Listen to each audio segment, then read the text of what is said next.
presented with a large bouquet of flowers. So, Al, everything is set. We're just about ready to go. Well, it's time to play for the marbles now, George. Spring training, a lot of fun. Everybody enjoys spring training. And now it's when it really counts. And you can eliminate all statistics, all batting averages, pitching performance. It counts now. And the fellas that are able to turn it on when they have to are the ones you hope, like a Jack Morris, who did not do well in spring training.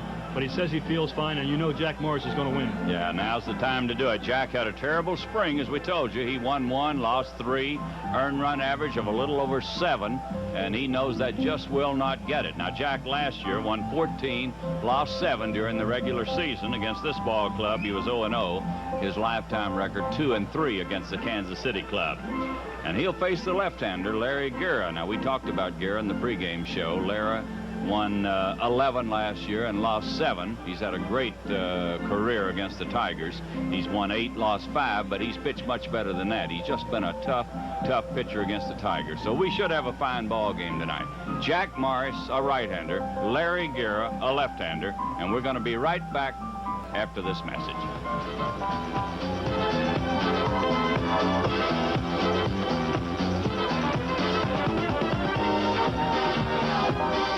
Well, you see the umpires at home plate. It'll be Dave Phillips behind the plate tonight. Nick Bremigan will be the umpire at first base.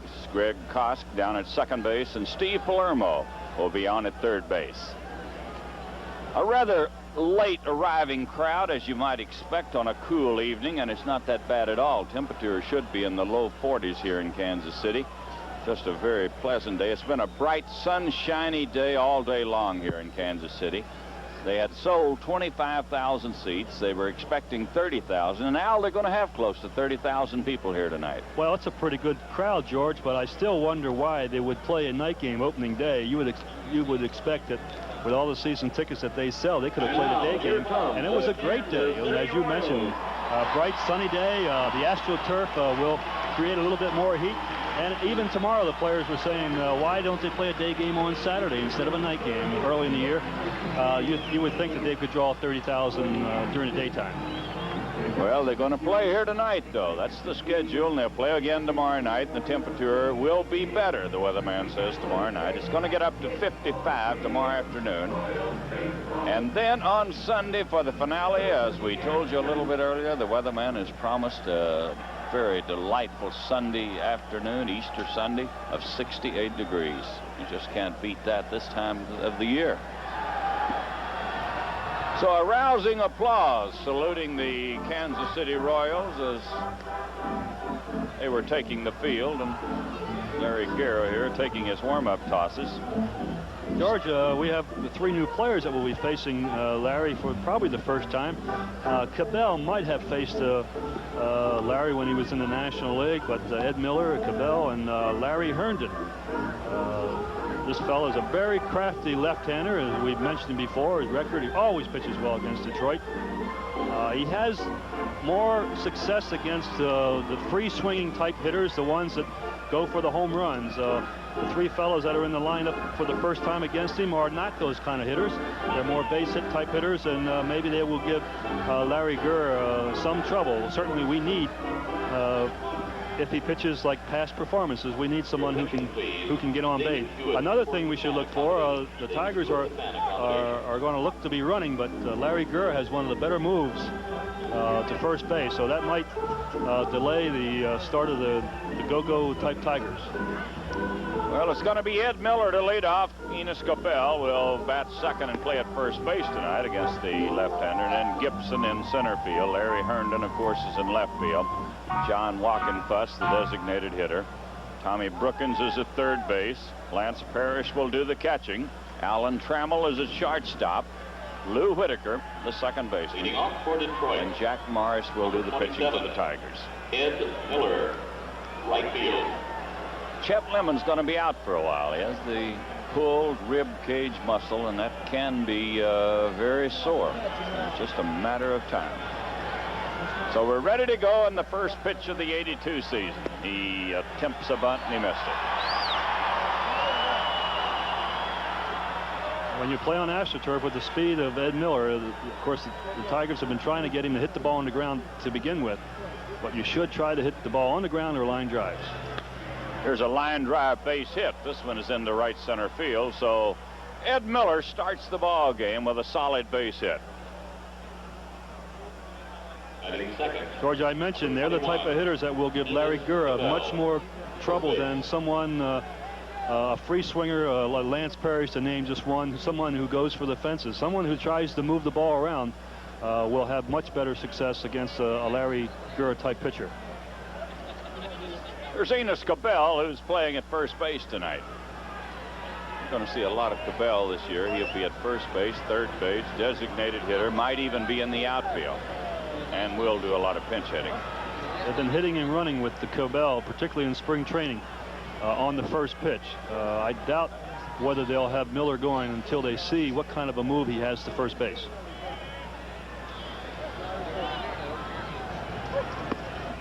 Pitch is a little bit high to Cabell. I should mention the catcher is not known for his throwing ability. He's a fine defensive catcher, does not have a strong arm, but the pitcher, Larry Gura, has a good move. He's a smart veteran pitcher that will not give the base runner a running start. He's made 2 throws to first base. Both have been more or less token throws over there. He's got a better move than that. Pitch is inside, and it's ball 2 and no strikes.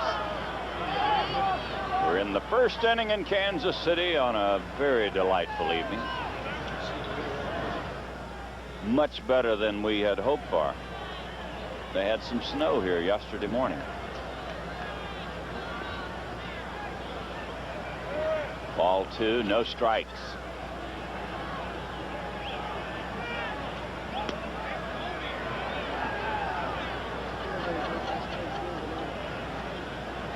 Gonna hit and run, Al. It's a pretty good time to go right now if you just don't get picked off. Bouncing ball to third. That might be a double play. Oops, he throws it away, and down to second will go Cabell. Well, there was 2. Brett almost bobbled that ball. It was a high hopper. It looked like he leaped for it and almost bobbled it. He made a bad throw. Gibson. Look at it again, see exactly what happened here. Well, you see the great speed of Miller here. It is a high bounder, and the throw is not a good one. It's down low, and you can see there Miller going in real hard at second base. I remember a year ago where they called the base runner out on Gibson when he went in hard to second base. Pretty much a judgment call on the part of the umpires. It's going to be an error charged against the second baseman. And the batter is Gibson. Pitch is inside. So Miller is out. Third to second. And then Cabell moving to second on the throwing error.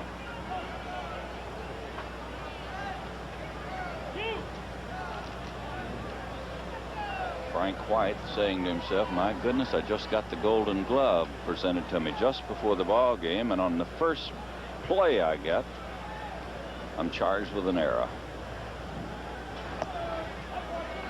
George, he could also be mumbling something about George Brett, too. Yeah. George, you're going to get me killed down here if you don't give me a better throw than that. On deck hitter is Larry Herndon. Ball 2 and no strikes. The runner at second is Cabell. And the pitch to Gibson. Bouncer to the mound, knocked it down. Oh, he called him safe and then out. Extremely close. He went down and then came up. I think he made the right call on it. We'll watch the umpire again here, Nick Remigan. I believe Larry Gura forgot for a minute who the hitter was. You see he went after the ball rather slow and very close play. I don't believe you could even tell on the replay. So Gibson is out. Out number 2. The runner's at third. We'll look at it again here. Tell you, the first baseman doesn't give a very good stretch. Ooh, that was close. Very close. Cabell at third, 2 outs, and the batter is Herndon. A breaking ball for a strike. I think, Al, you pinpointed exactly what happened. Guerra thought he had plenty of time, and then all of a sudden he said, hey, wait a minute. Gibson's running. Hurried his play just in time to get him. 1 ball, 1 strike. Should be the type of pitcher that Larry Herndon has quite a bit of success with. See, John Wockenfuss, someone who doesn't have an overpowering fastball. Ball 2 and strike 1. Guerra is not wild. He's wild by design. He'll throw a strike when he has to.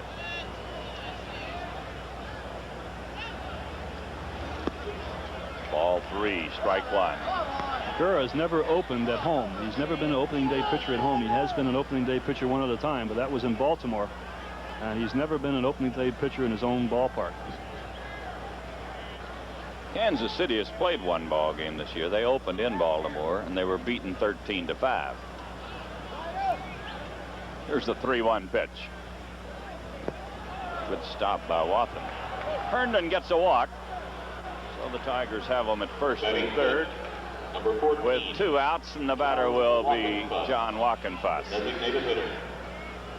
John had a good spring, showing the signs a couple years ago, swinging the bat much better than he did a year ago. Had a couple home runs.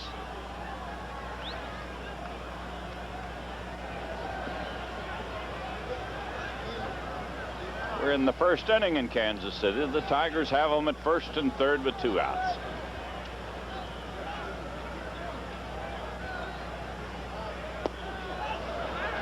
Guerra is a little wilder than he normally is.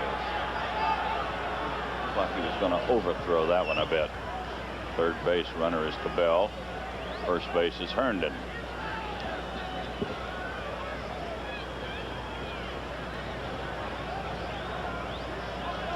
One ball, no strikes. That'll make it 2-0. John normally will not swing the bat until late innings at a breaking ball. Usually looks for the fastball early innings until he gets 2 strikes. Guerra not known to challenge the hitters too much with the fastball. Will try to waste the pitch inside. But of course, with 2 balls, no strikes, he can't take the chance here. This will be out of play off to the right. Ball 2 and strike 1. The inning started with a base hit by Ed Miller, a single to right. He was forced at second by Enos Cabell. Then on the relay to first, which was wild, Cabell went to second. Cabell moved to third base as Gibson bounced out. Then Herndon walked. Wockenfuss fouls it away, and it's ball 2 and strike 2.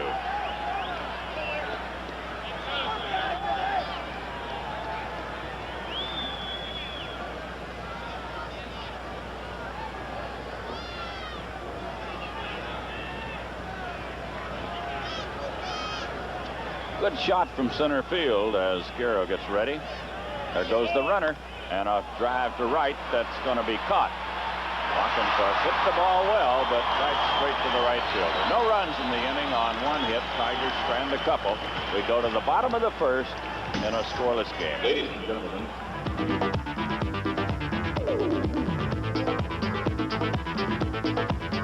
Okay, here's how the Kansas City team will bat against Jack Morris. Leading off, playing left field, Tom Poquette. Batting second and catching, John Wathan. Batting third, playing third base, George Brett. Batting fourth in the cleanup spot, Willie Aikens playing first base. Batting fifth, Amos Otis playing center field. The designated hitter, Hal McRae, batting sixth. The new player in the lineup, playing right field, Jerry Martin. Playing second base, Frank White. And playing shortstop, UL Washington. Of course, they will be facing Jack Morris, and I think it's been talked about many times that he did not have a good spring, but that sometimes does not really mean a thing. It means something now. The start of the season, his arm feels fine. Roger Craig, the pitching coach, a very fine pitching coach, thought he saw a flaw in the delivery of Jack Morris, and they think they have it all corrected. And this guy, if the Tigers are going to go someplace, has to be their big winner. And knowing what a great competitor Jack is, he will have another good year. So it'll be Poquette to lead off, followed by Wathan, and then George Brett. As Kansas City comes to bat for the first time in this game. The first pitch from Morris. Pop fly behind second base, and it is dropping in for a base hit. Poquette hit it right on the fist. I think Whitaker thought he was going to catch the ball at first, but it just slid off his glove into shallow center field. Will be scored as a base hit for Poquette.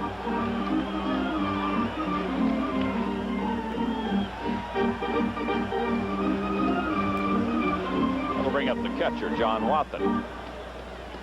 Good hit and run man. You very seldom see a catcher batting in the second spot, but he handles the bat well. Likes to go to right field.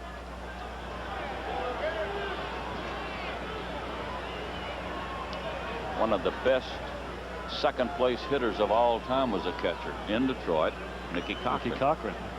Batted in the second spot.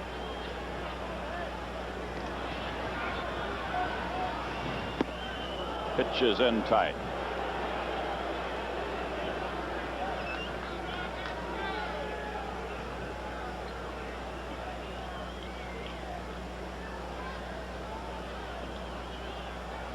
Wathan inherited the catching duties here when Darrell Porter left to sign a free agency contract, you remember, a year ago, a little over a year ago, with the Cardinals. Boy, what a start. He's getting off to an 82. Darrell Porter with the Cardinals after a very disappointing season last year. 1 ball, 1 strike.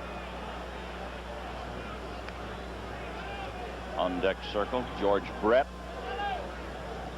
And what can you say about this guy that has not already been said?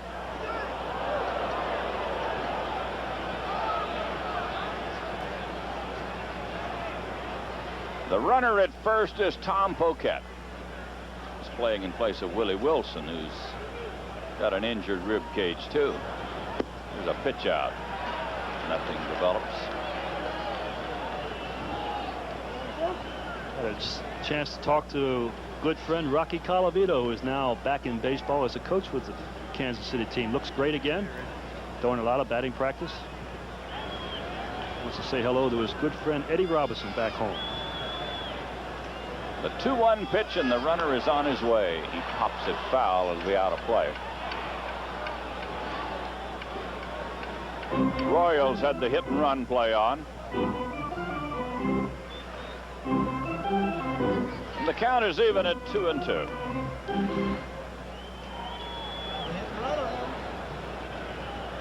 Kansas City pretty much the same ball club that they've had the last few years. A couple of changes.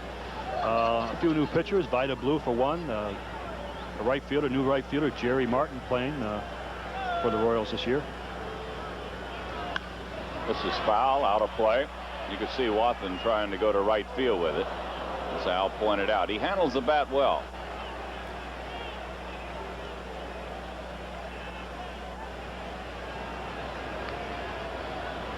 Still a ball 2 and a strike 2 count. Bottom of the first, no score in the game. And a ground ball up the middle. Wathan with a base hit. So the Royals have them at first and second, and there was another one hit on the end of the bat of the handle. Just barely got past Trammell into center field. Yeah, both balls were not hit well. That one was on the handle. Just barely got out of reach of Alan Trammell. Jack Morris throwing the ball extremely well here early, but so far has not had any luck. And it's not going to get any easier with this fella. Had a great spring, bat well over 400. Oh, he's got the heart of the batting order now. Brett, Akins, and Otis. And then McRae. Runners at first and second. Nobody out.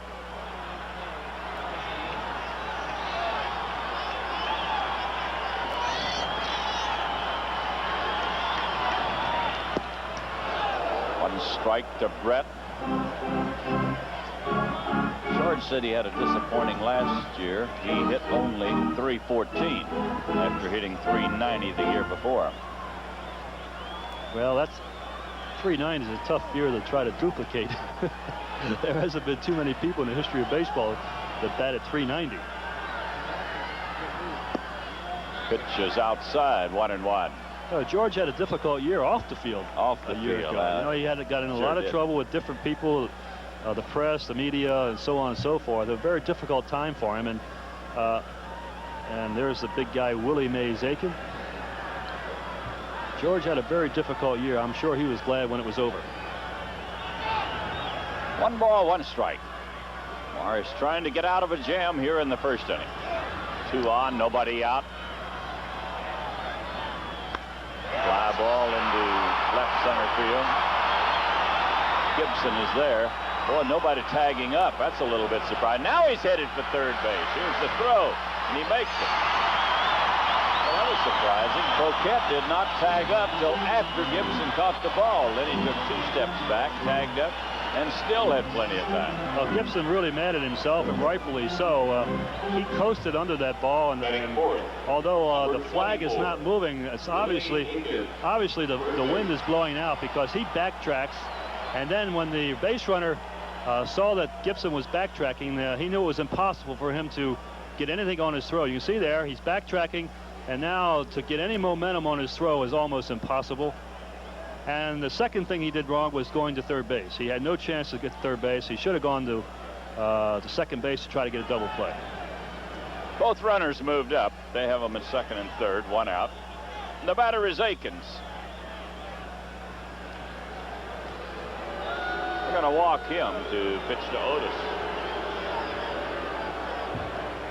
As you might expect, Otis a right-handed batter. Set up a possible double play.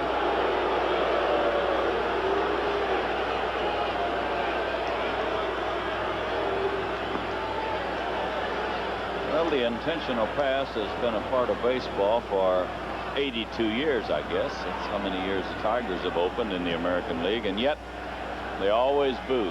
The hometown boos when you give the intentional pass to one of their players.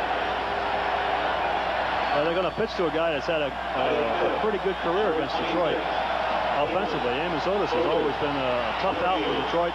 Although a year ago, in only 16 at-bats, he batted .188, but he has a lifetime of .294 with 24 home runs, the most home runs against any other club. Bases loaded with 1 out in the first inning.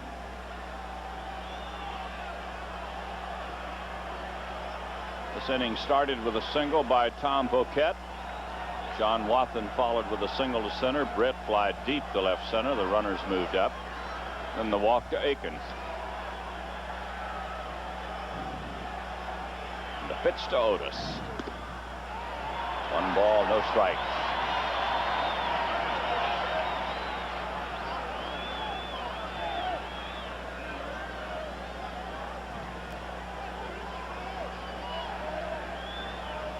This fellow's a good breaking ball hitter, Al.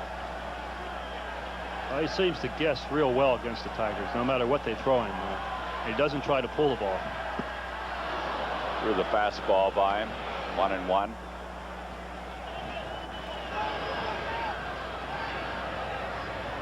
Amos has been around a long time with this ball club.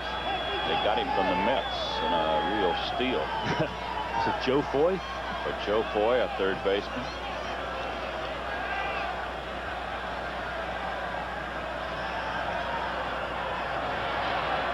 There's a drive hit deep, way back in left field, and it's gone. A grand slam home run by Amos Otis. Boy, there wasn't much doubt about that one.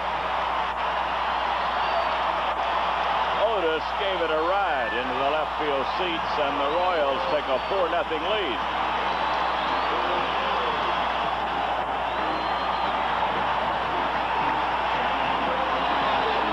to hit a breaking pitch. A slider. Up. Let's look at it. Well, whatever it was, he got all of it. It looked like a fastball down the middle, maybe inside part of the plate. And no question, line drive. Well, this crowd wants Amos Otis to come out and take a salute, and he does. So a grand slam home run in the first inning, and the Royals have jumped out in front. The batter will be Hal McRae.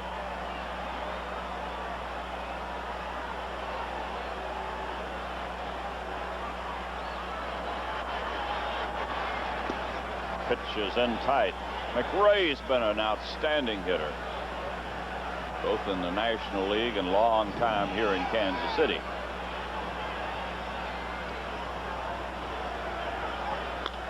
Line drive speared by Brookins at third base. McRae hit the ball hard, extremely hard, caught by Brookins. Batting seventh, number 25, Jerry Martin. It's out number 2, and it'll bring up Jerry Martin as we look at that again. Well, he got all of it, and Tommy goes as high as he can to make the play. Here's a new fellow from the National League, acquired from the San Francisco Giants, Jerry Martin. Had a couple pretty good years with the Cubs. 1 strike to Martin.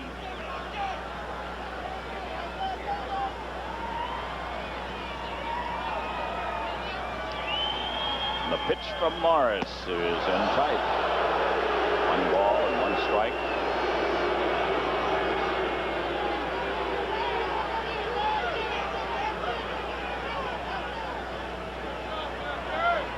Jack might have had the idea they're all digging in a little bit too much on him. Here's the 1-1 pitch. 1 ball, 2 strikes. Boy, you bail out a little after the other one. Well, you have to let them know you're out there. You know, you're not going to just stand out there and let them beat your brains out. So, not trying to hurt anybody, but you want them to get them off the plate a little bit.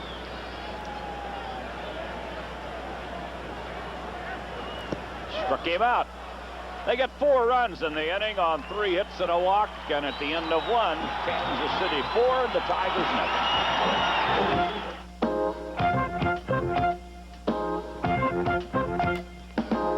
You're watching Tigers 80. Tom Brookins will lead it off. The pitch from Guerra is up high.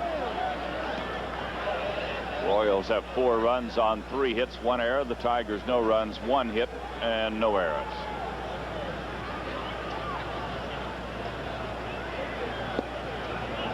Ball 2 and no strikes. Well, the Baltimore club used the home run on opening day to whip Kansas City 13-5, and they have retaliated against the Tigers here in the first inning with a grand slam home run. Ball 2, strike 1.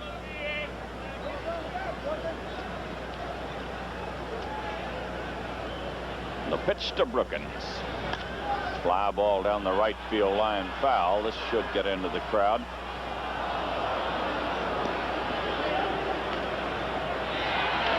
Makes it ball 2 and strike 2. Well, you can see it's a bundled up crowd, but they've really filled in, as Sheldon just pointed out to us. It was a late arriving crowd, but we have 30,000, more than 30 probably. Struck him out. Tommy Brookins strikes out. That's the first strikeout for Guerra.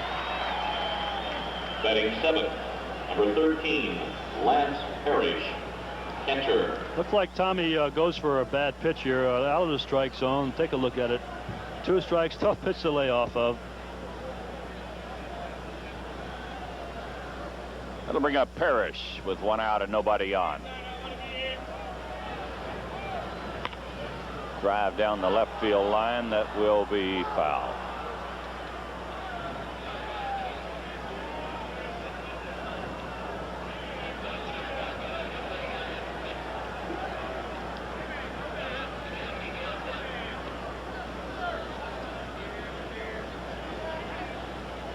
Willie Wilson is out of the lineup, as we told you, with a pull muscle. Tom Poquette is playing in left field. Today's paper quoted manager Dick Hauser saying that Wilson is not a power ball player. He's a speed ball player, and when he has a pull muscle, he's just average ball player, something to that effect. Here's a drive hit deep into left center field. It's going to be caught on the warning track by Otis. Lance Parrish flying deep to Otis in left center. Number 3, Alan Trammell, shortstop.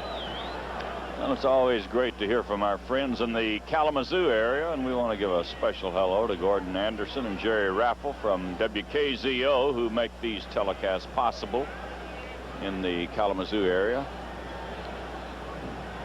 We appreciate you, gang, as we go up and down the network on this opening night. Alan Trammell batting with 2 outs and nobody on.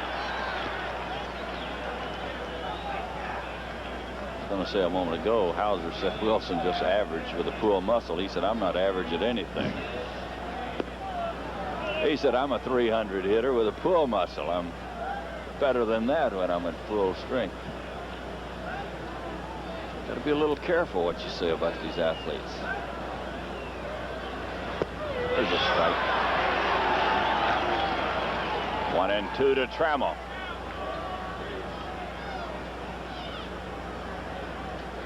Lance Parrish in the Tiger bench. Ball 2 and strike 2. Tigers have only 1 hit. That was a leadoff single by Ed Miller. Ground ball to short. Washington flips to first. Tigers go out 1, 2, 3, nothing across. We go to the bottom of the second. It's Kansas City 4 and the Tigers nothing.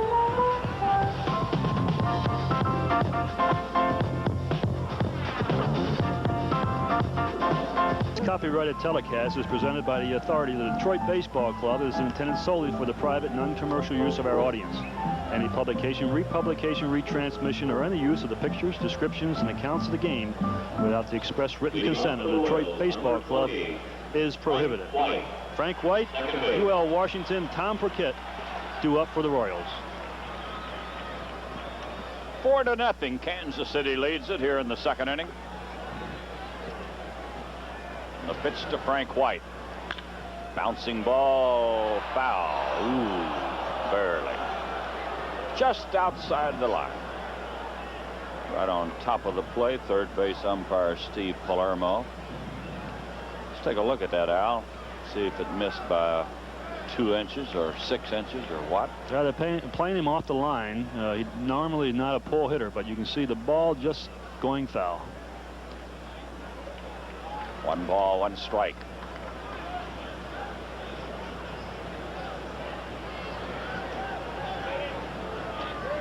Jack Morris delivers down low. Ball 2 and strike 1.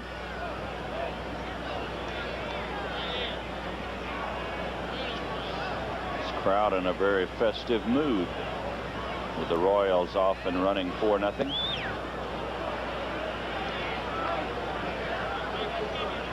Ball 2 and strike 2.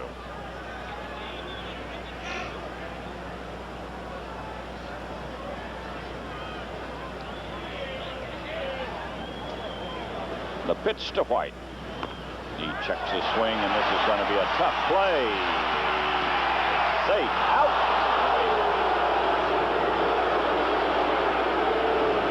A little discussion down there with Brimmigan, but Number 30. look at it again. He's had 2 tough plays in just less than 2 innings. He sure has. Well, he gives, I think, Al, he gets himself in a bit of trouble with that funny call. He goes down and then he comes up, and that down would indicate safe, and then when he comes up, that's when he gets the argument. UL Washington batting. Takes it outside. I tell you, not many pitchers other than Morris would have made that play.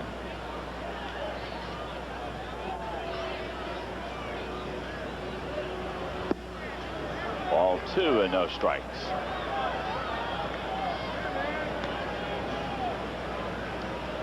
We've told you about this complex in Kansas City many times. Just absolutely fantastic. A beautiful stadium.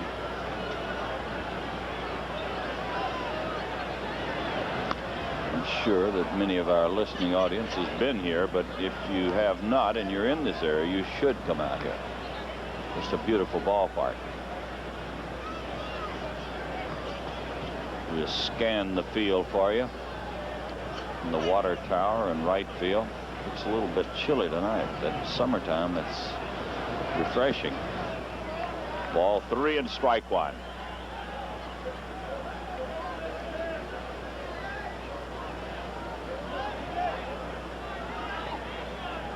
Washington waiting on the 3-1 pitch.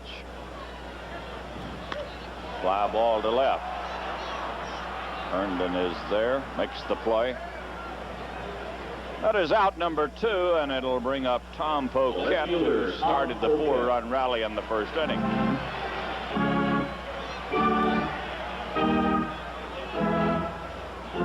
This fellow's been around a little bit, Al. Oh, he's played Boston, I believe a short period of time in Baltimore. Seattle, I think. Trying to check him out here. I thought I had him, but got away from me. There's a strike. Fastball at the knees. He's had some luck against Detroit pitching, career-wise, 369. 1 home run and 12 RBIs. It was a changeup, and he got it up high.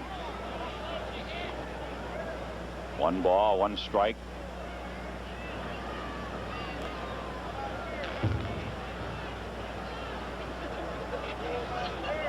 The pitch from Morris. Fouled away. Well, to get it straight, he played for Kansas City, he's played for Boston, and he's played for Texas, and back to Kansas City. We had him in the American League, Yes. didn't we? Pretty good hitter. He's had a couple of 300 seasons. 1 ball, 2 strikes. That'll make it 2-2. Kansas City plays much better at home than they do on the road. They gear themselves for the AstroTurf. They like to run. They don't have a lot of power. This is foul.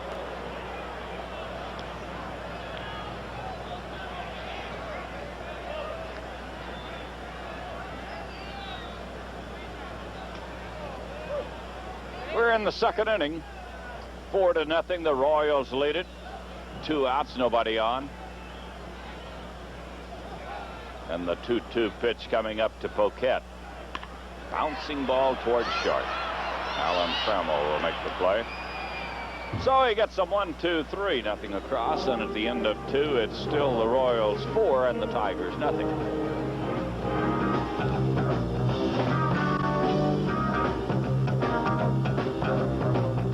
Second base. Lou Whitaker will lead it off, followed by Ed Miller and then Enos Cabell for the Tigers in the 3rd inning. The Cubs this afternoon beat the Mets 5-0 at Wrigley Field. Cincinnati leads the Giants 5-0 at the end of 6 tonight. There's a bunt that's foul. Atlanta 5, Houston 0. They're in the 5th inning. Montreal 2, the Phillies 0 in the 4th inning. San Diego and the Dodgers will play a little bit later. Bouncing ball to shortstop. Long throw, and he got it. What some close plays. George, these first basemen on both sides refuse to stretch, and these plays are very, very close. Every one of them could have an argument on both sides. I think Whitaker is out rather easily. Not easily, but more so than the other 2. Here's Ed Miller. He was ready to bunt. And the pitch is down low. And as you say, Al, you could just get a extra half step advantage by the stretch. Boy, that means so much. Akins might get a full stretch as big as he is. 1 ball, 1 strike. Third inning in Kansas City, and the Royals lead it 4-0 on a grand slam home run by Otis in the first inning. Ball 2 and strike 1.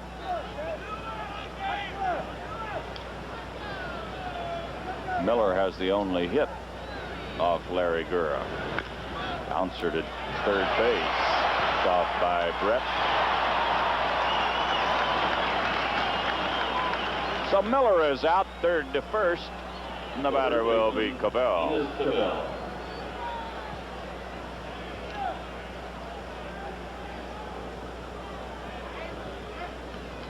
Enos bounced into a force play his first time up.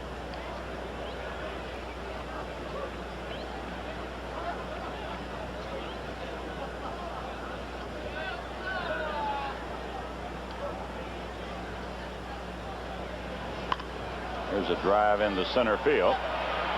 Otis picks it off, and the inning is over. Tigers go out 1, 2, 3, and at the end of 2.5 innings of play, it's still the Royals 4 and the Tigers 0.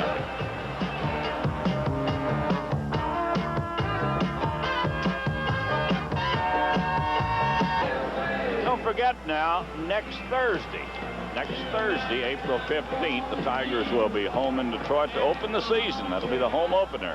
It's not on your schedule, but it'll be next Thursday against Toronto. We have a limited amount of tickets for that game. They're available at the advanced ticket office located at the corner of Michigan and Trumbull. But you better not wait because they're going fast. The advanced ticket office is open daily from 9 to 6. Now that's next Thursday, April 15th, for the Tigers home opener.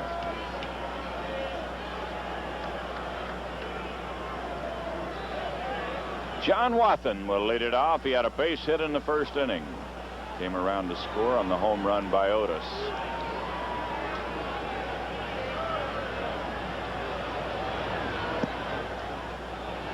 One ball, no strikes. 4 runs on 3 hits for Kansas City. They've made 1 error. The Tigers have no runs on 1 hit, no errors.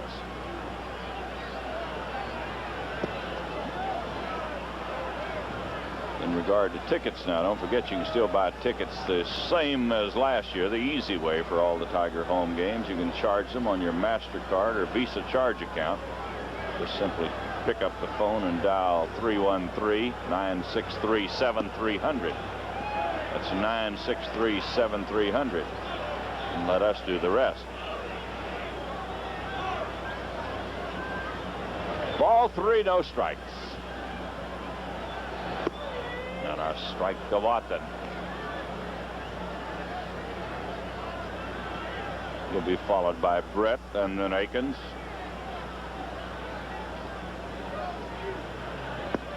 Strike 2. California 1, Minnesota 0 in the third inning. Milwaukee beat Toronto 15-4 this afternoon. Milwaukee always starts off with a bang. Bouncing ball to third. Brookins fires over to first. White Sox and the Yankees postponed because of snow. Boston and Baltimore postponed cold weather. Seattle's in Oakland later tonight. It looks like that Minnesota ballpark is going to be a fun one. They look like the home runs go out of there pretty easily. I tell you, it's been a fun ballpark this early in the year with the temperature at 70 degrees. Outside, it was somewhat less than that. The pitch to Brett. This fella flied deep to left center field his first time up.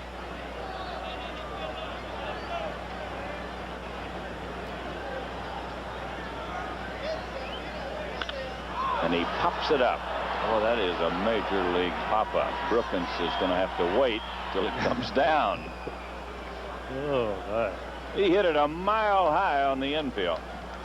The third baseman, Willie Akins.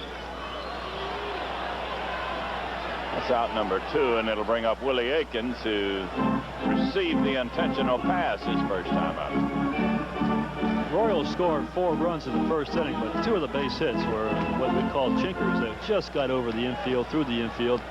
Of course, Otis hit the home run, but I believe Jack Morris is throwing the ball well. A pitch to Aikens and a drive into deep left center. This ball is well hit, and it is off the fence. Into second base will go Willie Mays Aikens.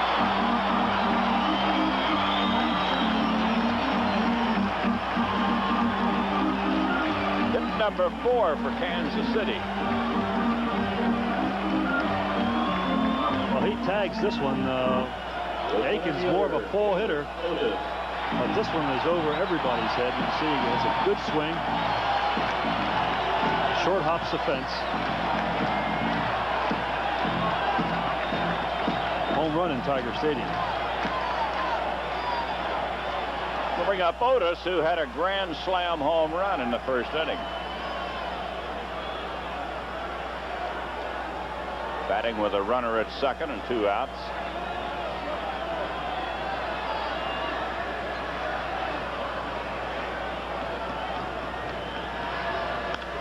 This is foul, out of play.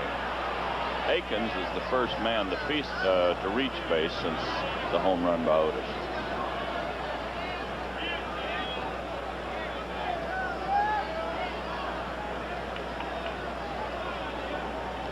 What breeze we do have tonight is blowing toward left field, left center field.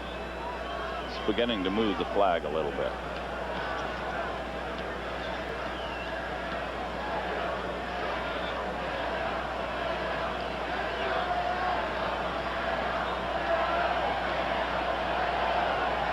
Otis waiting on the 1-strike pitch. Got the high changeup, fouled it away. Well, it didn't fool him any either. I believe it's the first changeup Jack has thrown tonight.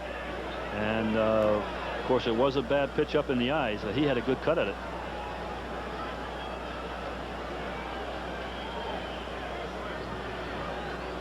Strike 2 to Amos.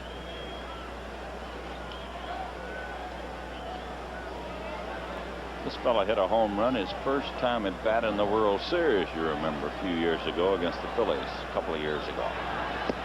Struck him out.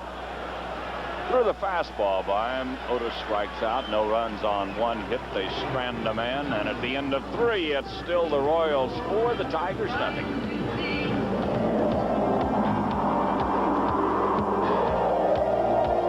Gibson will lead it off in the 4th inning for the Tigers. Gibson, Herndon, and Wockenfuss against Larry Guerra. 4-0, Kansas City leads it. And the pitch to Gibby. It was a strike. He bounced to the mound his first time up.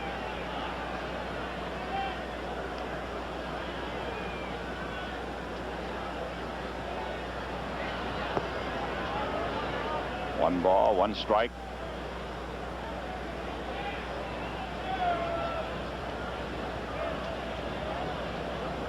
The pitch to Kurt is a strike. Got a breaking ball over. 1 ball, 2 strikes.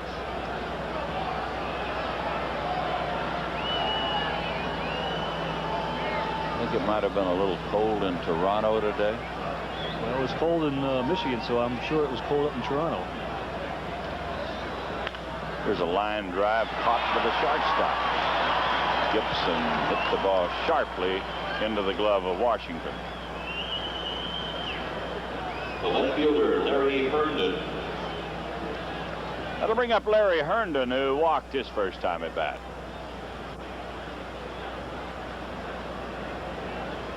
The Milwaukee club, who packs about as much punch as anybody, scored 15 times today to beat Toronto 15-4.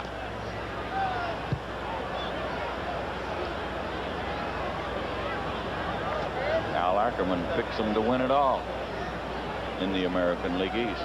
They have an awful good offensive ball club. Whether or not they're pitching strong enough, of course, they always have fingers out in the bullpen.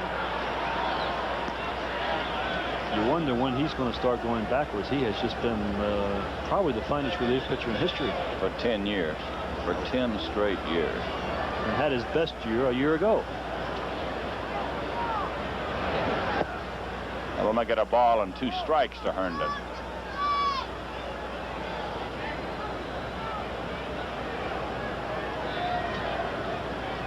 And the pitch.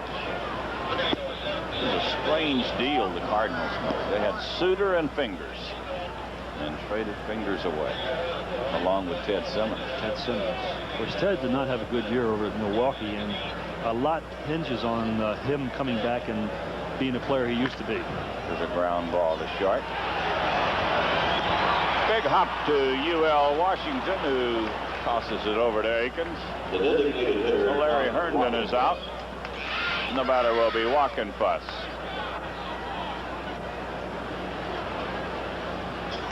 Guerra has retired 9 batters in a row.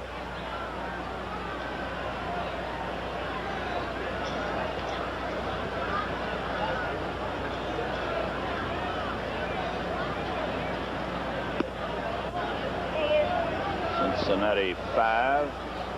The Giants nothing. They're in the 7th.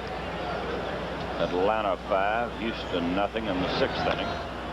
There's a bouncer to 3rd. George Brett fires it over to 1st. Another 1-2-3 inning for Guerra. Nothing across. We go to the bottom of the 4th. 4-0. The Royals lead it.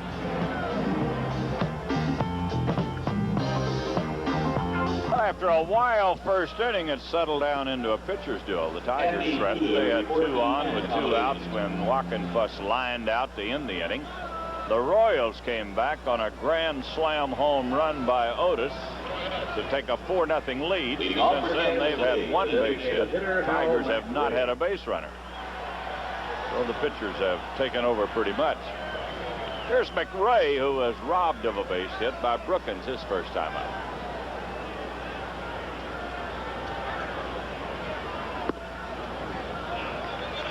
McRae, Jerry Martin, and Frank White.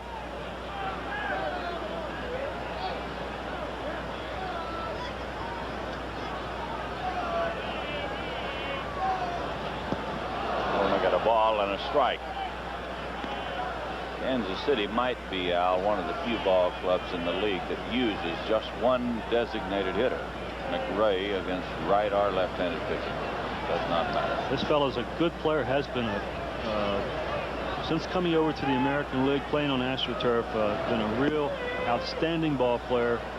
Was a pretty good player until he hurt his arm, and now can't throw anymore, and has been moved into just a designated hitter role and does a great job. 1 ball, 2 strikes.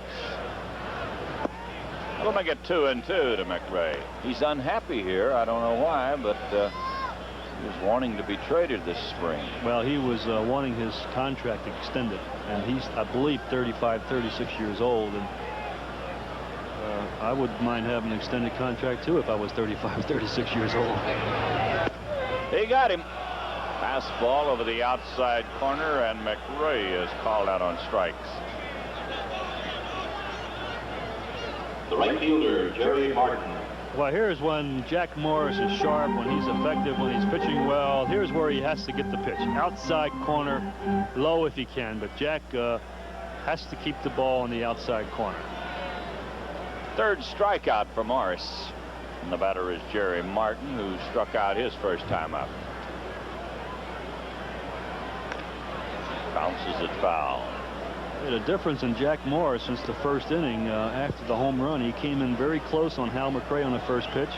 He came in very close on Jerry Martin on the first pitch, and these players have not been standing in there quite as strong as they were the first time at bat. There's the change up and a good one. He got that one down low.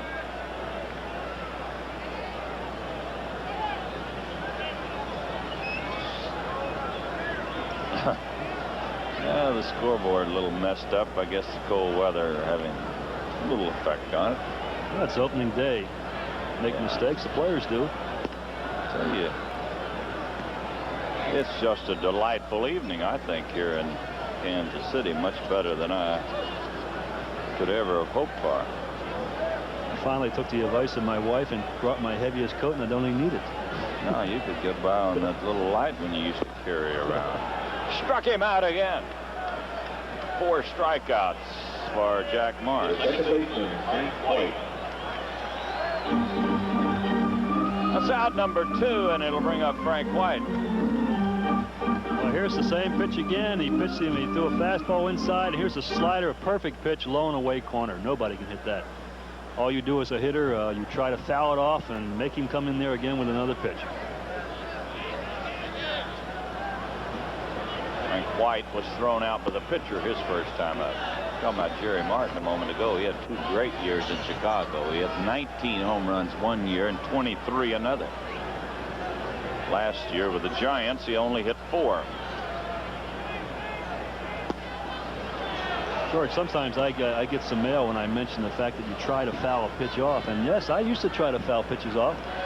Sometimes on a perfect pitch, you just try to hit it out of bounds someplace, and it does happen. You try to foul pitches off. At least I did. Sure you did. Luke Applin was a master at it, was he not? Oh, he used to say he fouled it off until he came right down the middle with it. There's one into center field. On the go is Gibson, still going. He can't get it. White's going to stop at second with a double. So a long double into deep center field by Frank White. The shortstop, UL Washington. Ball looks like it is carrying an awful well tonight. Frank White not noted for this kind of power. And look how far this ball carries. Gibson looked like there was a possibility he might be able to run under it, but the ball looked like it bounced over the fence and came back. So a runner at second with 2 outs, and the batter will be Washington, who flied to left field his first time up. That's hit number 5 for Kansas City. They got 3 of those in the first inning. 3 of the 5 have been for extra bases. And a base hit into center field. Nope, it's going to be caught. Line shot that just carried. Boy, that ball is carrying well. Right straight to Gibson. No runs. They strand a man, and at the end of 4, still Kansas City 4, the Tigers nothing.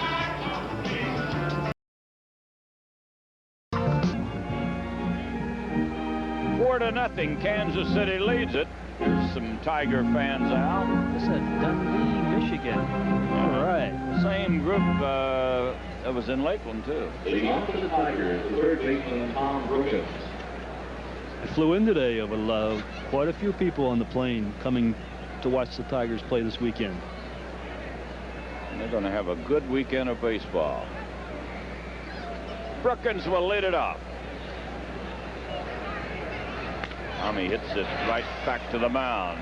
Picked off on one hop by Guerra. The catcher, Lance Parrish. 11 batters in a row retired by Larry Guerra. And the batter is Parrish, who flied deep into left center field his first time up. You can tell when Guerra is pitching well. He hits a lot of ground balls. There's quite a few ground balls already tonight.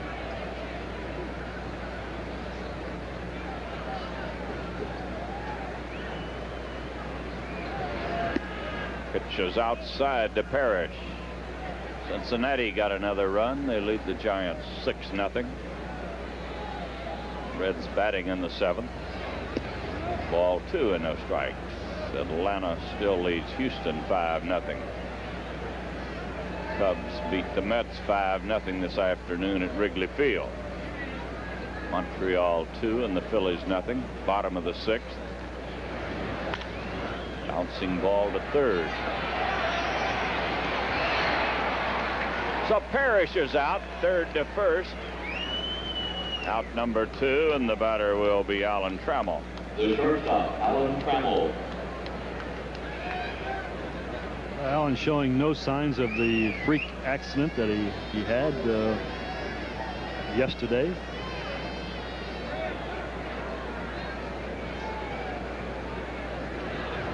He bounced out his first time up. Takes a strike on the inside corner.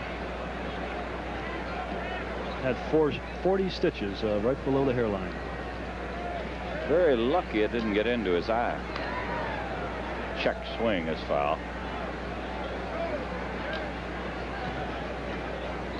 Take 40 stitches on me, I'll be out for the year. Boys will be boys, but it comes a time when boys have to grow up. Can't take a chance with anybody's future. He pops it up behind the plate. It's going to get back on the screen.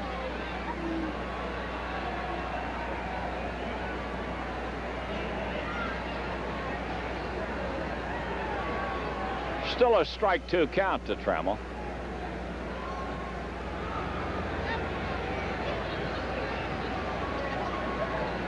And the pitch. Line drive, 1 hop. Bobble by the shortstop. Looked like it was going to be a routine play to UL Washington, but it got away from him. The second baseman, Lou Whitaker. We're waiting to see what they call that. Ball, as you know, on the AstroTurf will stay down. It doesn't come up as well as it does on natural dirt. They score that as a base hit. Very generous scoring, and Alan Trammell gets credit for a base hit. And he thanks them very much. Lou Whitaker will bat. Lou bounced to the shortstop his first time up.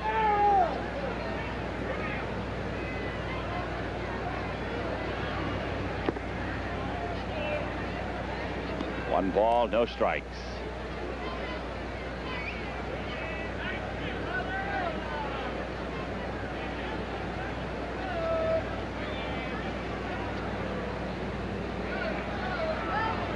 The pitch to Whitaker.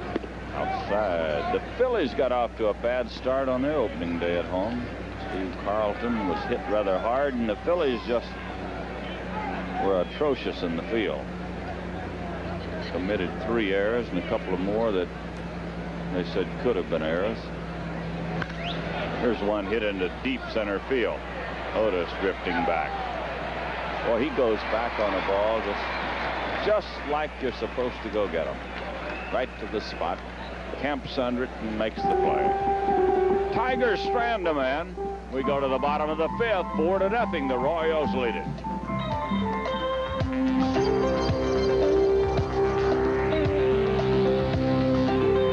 I want you to forget about the Tigers home opener.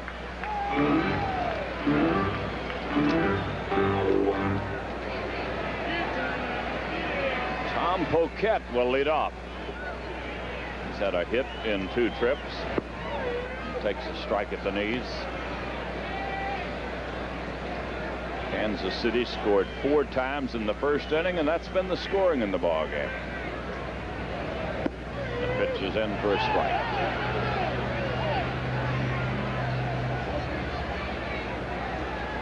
They tell me the game in New York has been postponed again tomorrow.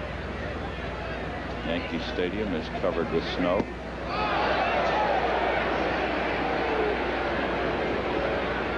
Boston at Baltimore today, postponed. Minnesota and California are tied 1-1 in the 4th inning. No cold weather in downtown Minneapolis tonight. Not in the dome. This is foul. Kind of screwy scheduling for opening days. You had the warm weather teams playing each other. It's kind of funny. You had 2 California teams playing each other. 2 teams with domes. 2 teams with domes. And I know it has to be an awful tough job opening day, but it seemed like they could do a better job than they did. Ball 2 and strike 2. Milwaukee beat Toronto 15-4 in Toronto this afternoon. Seattle and Oakland will play tonight a little later. Here's a drive into left center. Tom Poquette has his second hit.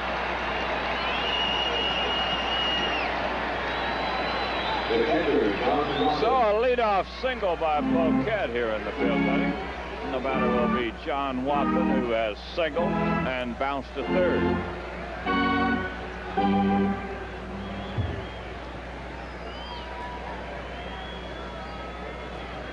They might go play for 1 run now. They have a 4-run lead.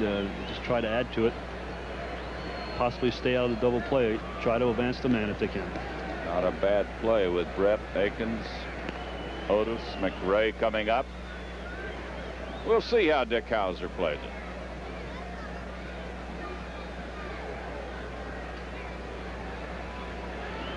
Oh, he was ready to swing. Kansas City players very happy playing under Dick Howser. They seem like it's a more relaxed type of an atmosphere in spring training, and they're all very high about the upcoming season.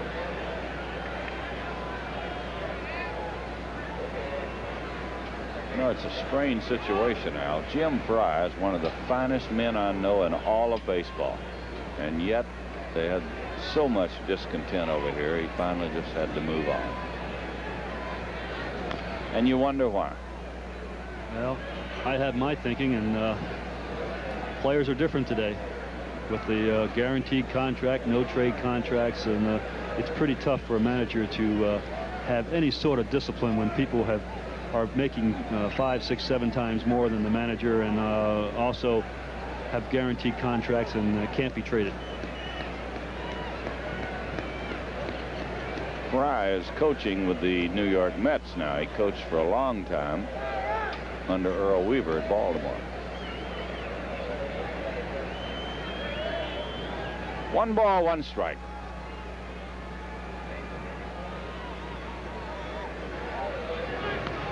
The changeup, foul back. I'll tell you one other thing too. He succeeded a very popular and successful manager, Whitey Herzog, and that's tough. Born and raised very close to the stadium here. But I guess Whitey did not get along with the owner. 1 ball, 2 strikes. The pitch to Wathan. That'll make it 2-2.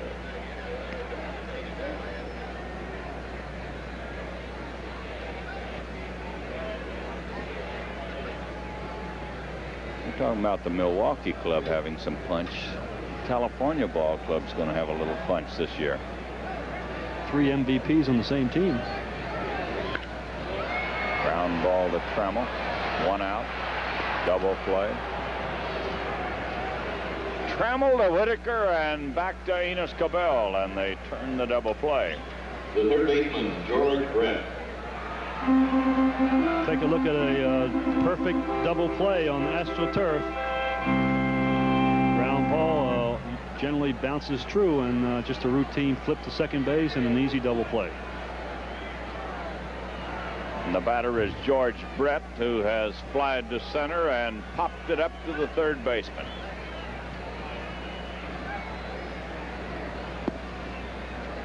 Pitch is down low to Brett. Did Don Baylor win the MVP one year? He was very close, I know, one year. But they have Jackson. Don Baylor did win it. I'm going to say he did win it. I don't have that. Jackson, Lind, and Rod Carew. The year they won the divisional title, I would say Baylor was the MVP. That or very close to it. But they do, as you mentioned, George, have a very explosive ball club. Again, the name of the game, and you can score a lot of runs, but if you can't get the opposing team out, they have to worry about their pitching, as do most teams. Well, they've got DeCinces, who's got some punch. He won, I think, 2 ball games with home runs in late innings already. Bobby Grich. Here, watch it. We're building these guys up too much. They're looking for a catcher. They're not exactly happy with Downing. Bobby Boone. There's a fly ball to left. Herndon back. Still going back. Well, the ball is carrying well in that direction. No runs in the inning on 1 hit. Nobody left. And at the end of 5, it's the Royals 4 and the Tigers nothing.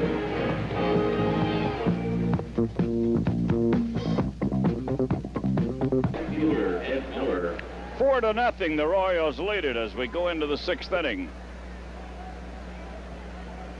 Top of the batting order, Ed Miller, Enos Cabell, and Kirk Gibson for the Tigers. They've had only 2 hits. Miller had a single in the 1st inning, Trammell a single in the 5th inning. And the pitch is down low.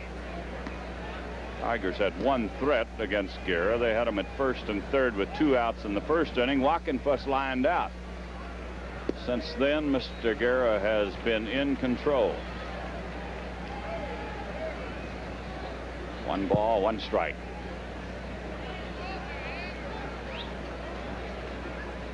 And the pitch to Miller. 1 ball, 2 strikes. They're in the bottom of the 8th in Cincinnati. 6-0, the Reds over the Giants. In the 7th inning in Atlanta, 5-0, the Braves over Houston. Cubs this afternoon beat the Mets 5-0. They're in the 7th inning in Philadelphia. Montreal batting, leading the Phillies 2-0. Fly ball to right. It's going to be caught. So Miller is out on a fly to right to start the 6th inning. The third baseman, Enos Cabell. The batter will be Enos Cabell, who is 0 for 2.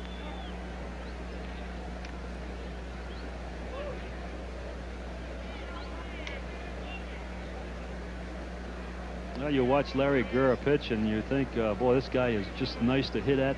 He does not give you good pitches to hit. He keeps the ball in and out, tries to sink the ball down and away from right-handers.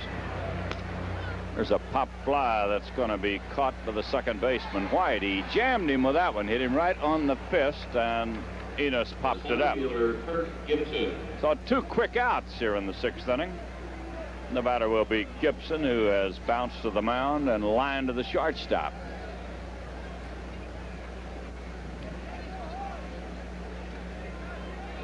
Well, Gibby had a reasonably good spring training, batting .276, had 2 home runs and 10 RBIs.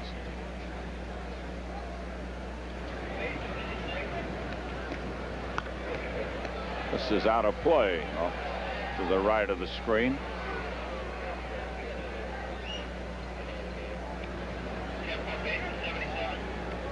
He got that one in on the fist of Gibson, kind of stung a little bit.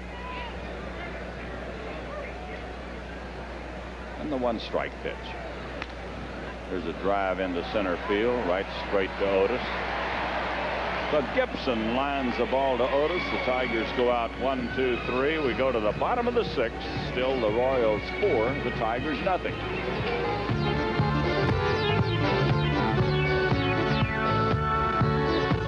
Bach scored a run, had a long double his last time up.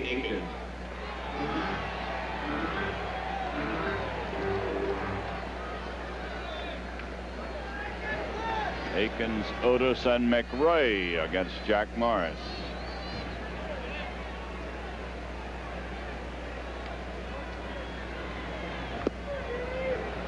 One strike to Willie. They got Willie May Akins from the California Ball Club. Bouncer to shortstop. To Scout. Little in between hop, but Alan Trammell played it well. So Akins is out, and the batter is Otis. Center fielder, Amos Otis. Now we're going to take a look at the grand slam home run in the 1st inning. All the damage so far in this ball game right here on this pitch. A grand salami. Boy, no doubt about it. He hit it, didn't he? Did he ever? Fastball in the middle part of the plate. Since then, he has struck out. Pitch is outside.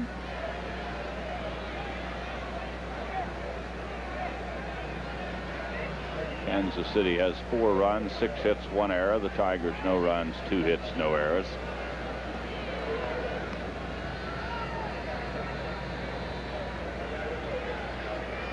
Minnesota and California are 1-1 in the bottom of the 5th. Ball 2 and no strikes.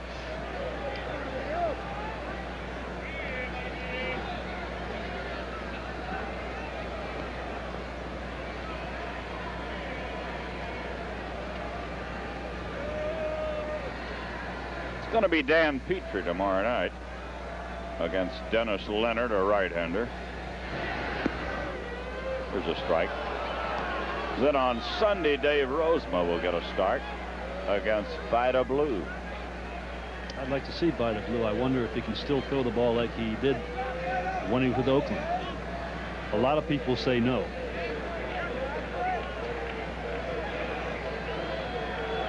Here's the pitch. A bunt, then it's foul. Ball 2 and strike 2.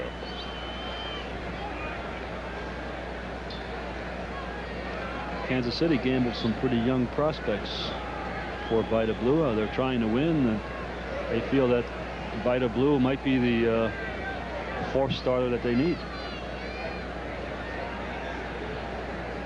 He only won 8 ball games last year with the Giants, which is an off season for Vida Blue. There's a foul ball. And 6 of the wins were against the last place teams.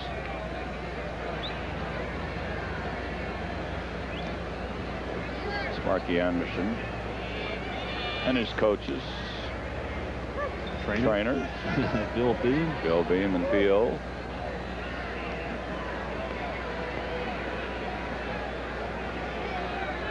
We're in the 6th inning. 1 out. Here's the Kansas City bench. They're contented for the moment with a 4-0 lead. Bouncer is short. Again.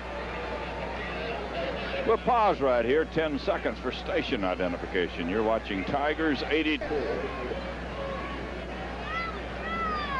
2 outs, nobody on. And the batter is McRae, who has lined out and struck out.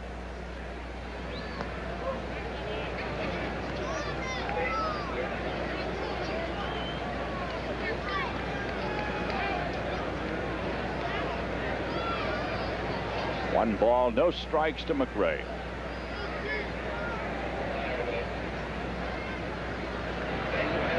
Change up for a strike. 1 ball, 1 strike.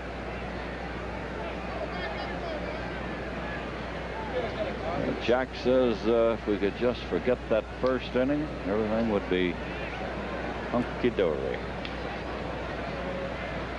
The 1-1 pitch. Another one to Trammell. He's going to tie a record right here. He throws them all out. 3 in a row they go down. Trammell to first, nothing across, and at the end of 6, it's Kansas City 4, the Tigers nothing.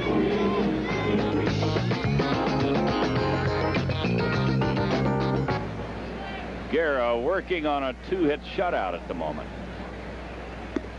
Delivers outside.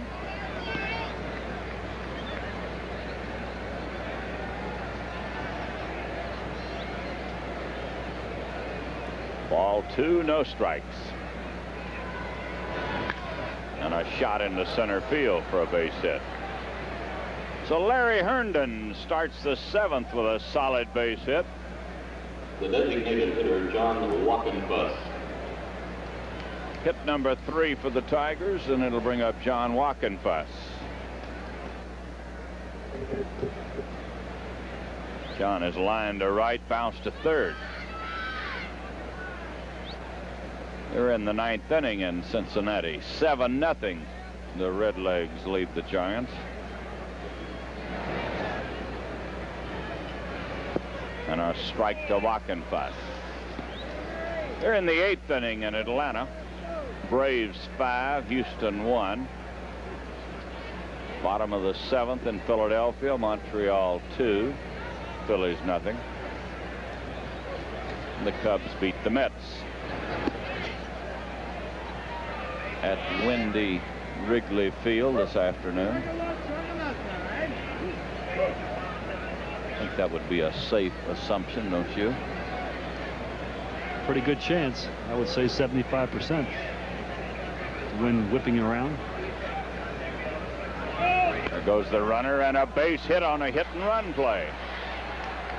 Wockenfuss, who does that as well as anybody in baseball today, slides it into right field, and the Tigers have him at first and third with nobody out. The third baseman, Tom Brookins. Well, here it is, and George mentioned John goes up on the bat and just tries to chop the ball on the ground. Second baseman was covering on the play.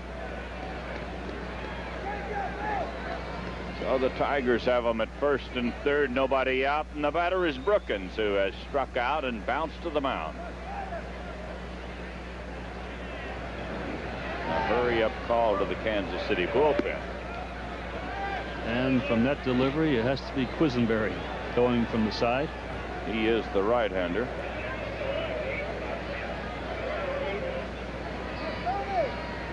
Could be Grant Jackson, the left-hander. We'll have to check that out. There's a strike. Brookins said it was a little bit low, but Dave Phillips said it's a ball and a strike.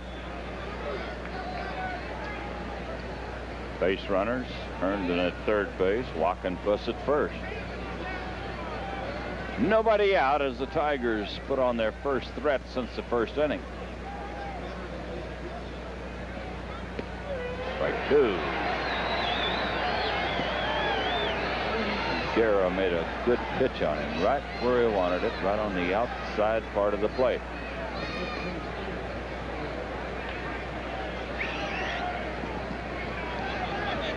One ball, two strikes.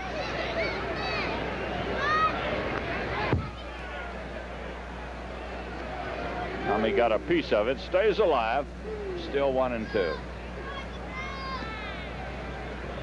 Well, they tell me this stadium only seats 40,000. I'm going to say, Al, we've got about 27,000 here tonight. 26. You're not going to go with the estimated crowd of 30. I thought the stadium seated more than that. Well, I'm not going to go against you. Ooh, that was close. Ball two and strike two. Everybody in the ballpark but Brookins and Phillips thought he was out.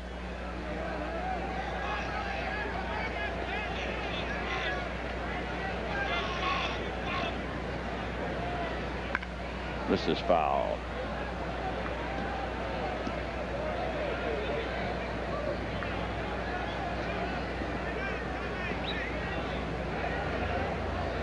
Pretty good pitch by Larry Gurr there. You would think 2 strikes, 2 balls. He would try to come in with a fastball, throw him an off speed, look like a screwball or a changeup. That's what makes him so effective. He does not have to throw his fastball to win.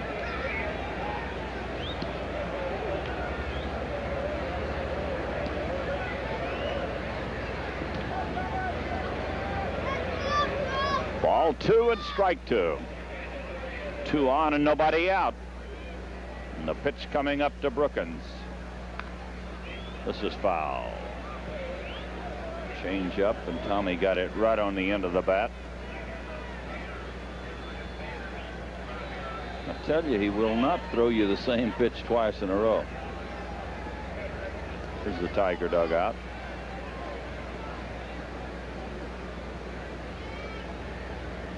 Alan Trammell standing.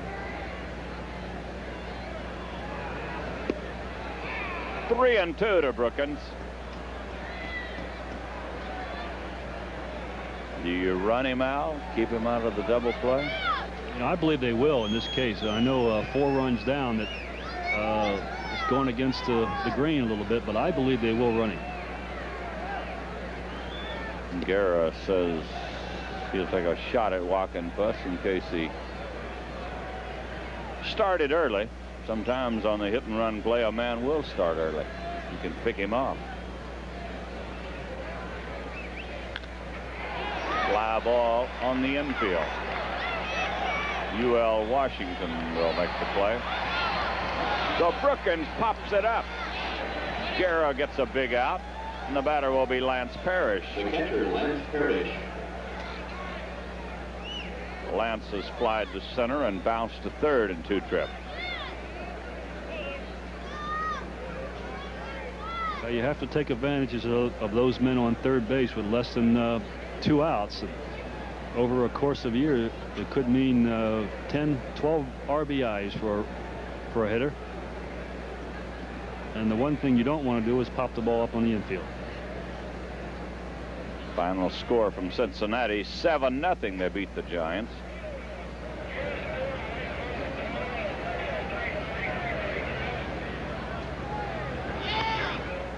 Pop fly. This is going to get into the crowd. Steve Davila report to fan accommodations. Steve Davila to fan accommodations. Tigers trying to get back in the ball game. They trail 4-0. Runners at first and third, one out. And a strike to Parrish as you look at the crowd. Good crowd here on opening night. Strike two.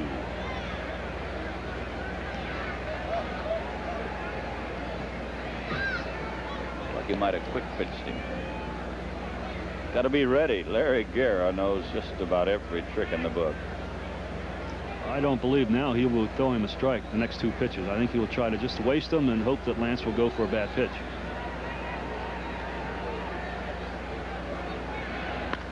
There's a hard shot up the middle for a base hit. Walkenfuss makes the turn. He'll go to third. And with 2 strikes on him, Parrish rifled one through the middle. That makes it a 4-1 ball game. Alan Trammell. Just shows you how much I know.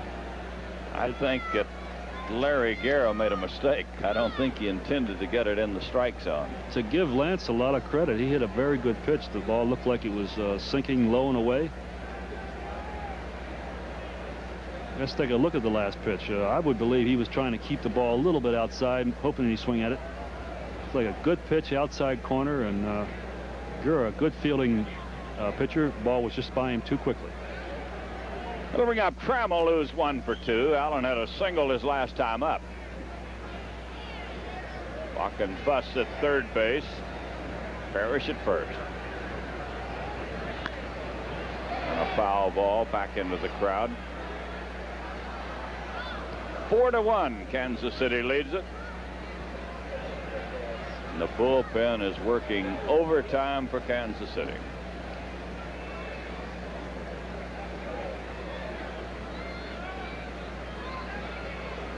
Quisenberry, we know, is the right-hander, and it looks like the left-hander is Grant Jackson. And a strike snapped off a breaking ball over the outside corner.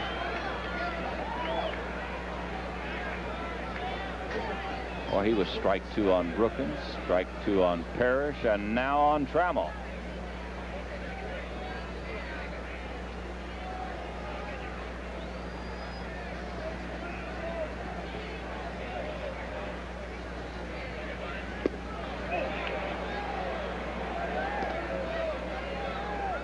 Tried to jam him with a fastball, got it in a little tight. 1 ball, 2 strikes.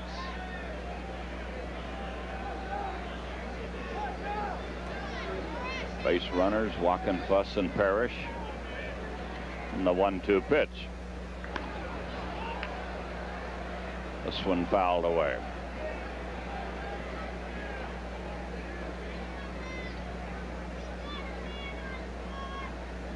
Lou Whitaker in the on-deck circle.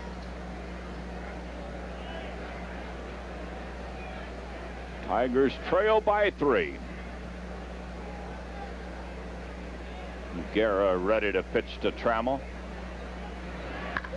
This one hit deep down the line, but it's foul. Boy, he had home run distance and pulled it foul.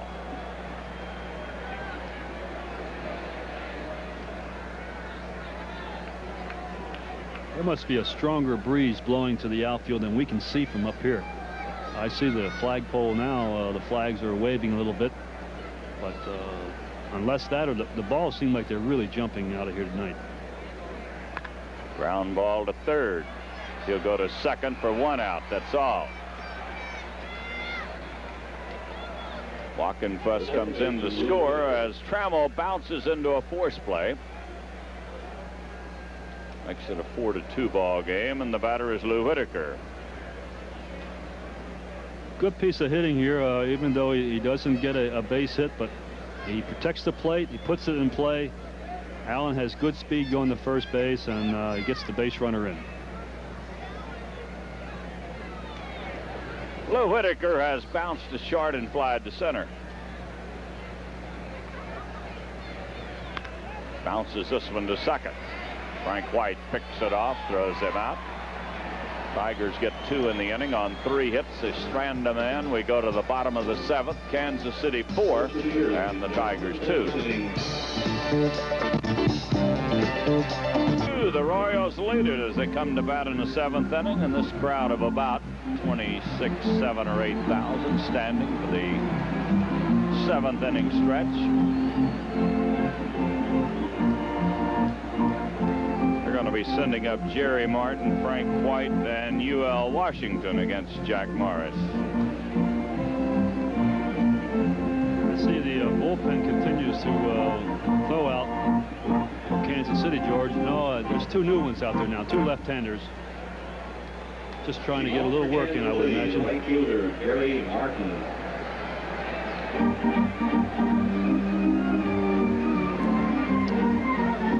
Well, Jerry Martin has been to the plate twice tonight, and he struck out both times.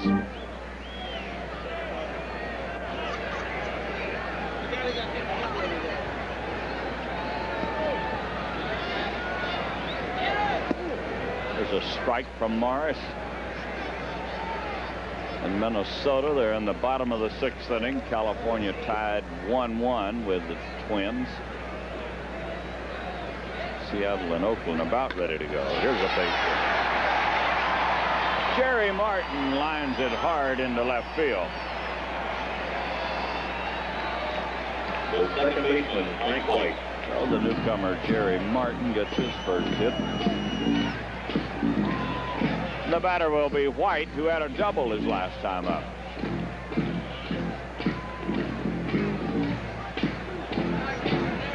The hits are all even at 6 apiece. The Royals lead at 4-2 on a grand slam home run by Otis in the 1st inning.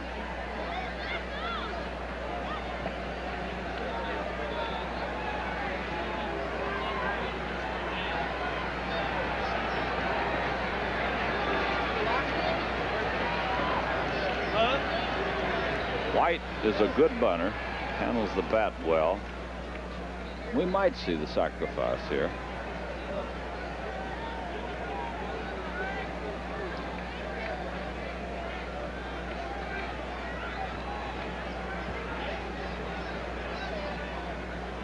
Okay, come down to 1. Yeah, that's the clubhouse. He squares to bunt. The pitch is up high.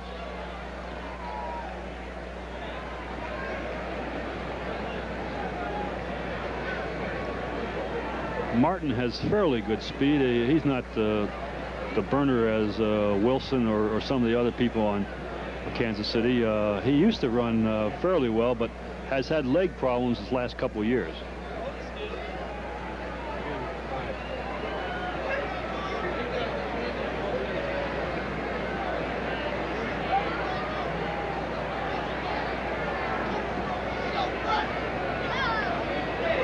Pitch coming up to Frank White. A bunt, and it's foul. 1 ball, 1 strike. They traded away Clint Hurdle, replaced him with Jerry Martin, and they just never did get the production out of Hurdle, Al, they were looking for. No, he was all confused over here at Kansas City. They wanted to move him, have more power, and then they try to switch him the other way, and he's better off with another team. He was had a few problems over here.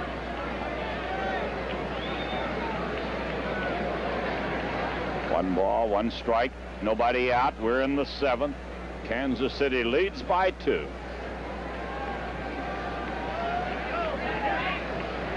And a shot foul down the 3rd baseline. That's why they pay 3rd basemen a lot of money when they're creeping in to get the bunt and crash.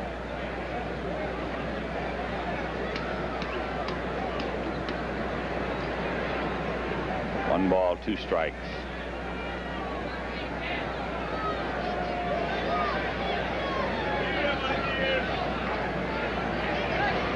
Struck him out. Made a good pitch on him. Hard slider, down and away. The shortstop, UL Washington.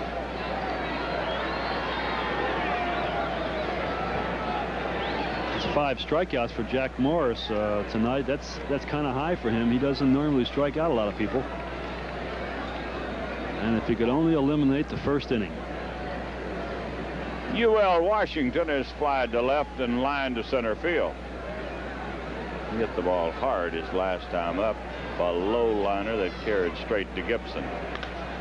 This one off the glove of the pitcher. Down to second. They safe at first base. I don't know.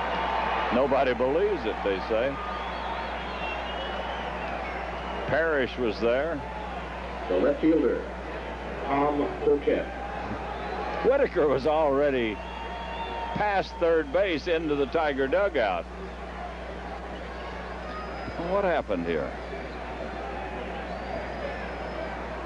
I don't know. Extremely close. Ball hit the glove of Morris. Yes, it slowed it down just a little bit. He, of course, it's a natural instinct on the part of a pitcher. The ball's hit, they're going to try to make the play, and he just slowed it down a little bit where they couldn't make the double play. Washington runs well. Here's Poquette. He's had 2 hits tonight.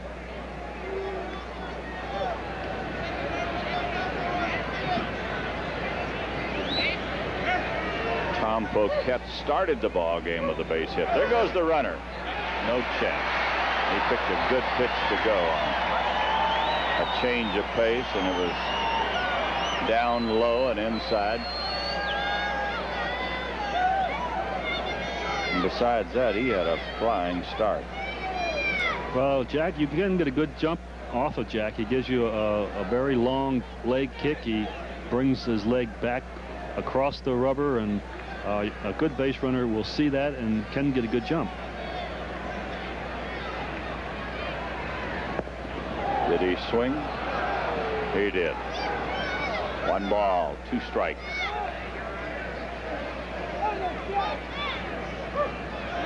Washington at second with 2 outs. We're in the bottom of the 7th. The Royals 4 and the Tigers 2.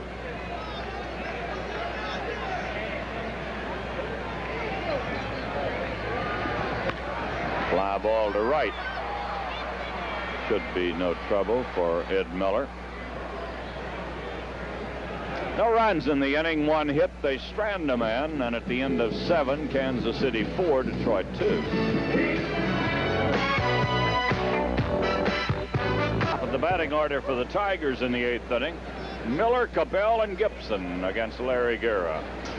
And a strike, breaking ball at the knees. Miller's had 1 hit tonight in 3 trips.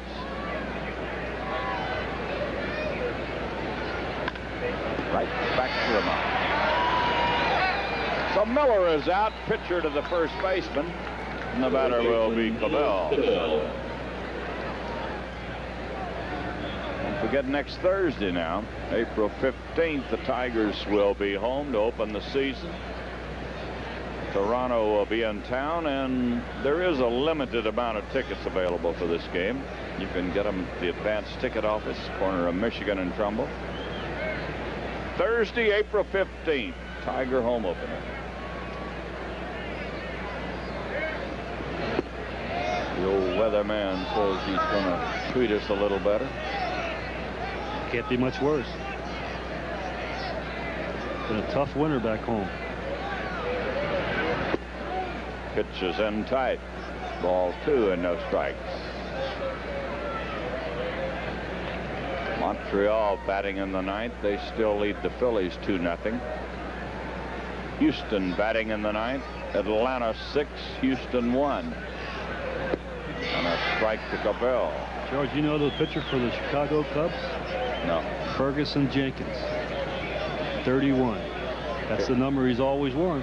Pitched a shutout today if it's Fergie.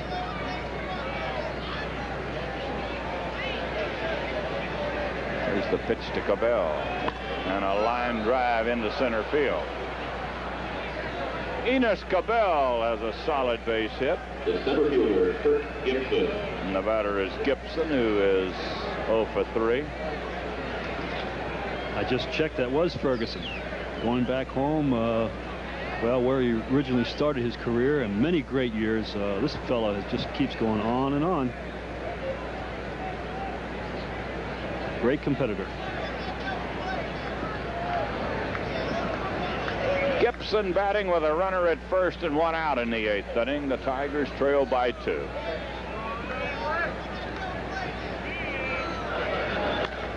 Fly ball to right, coming hard.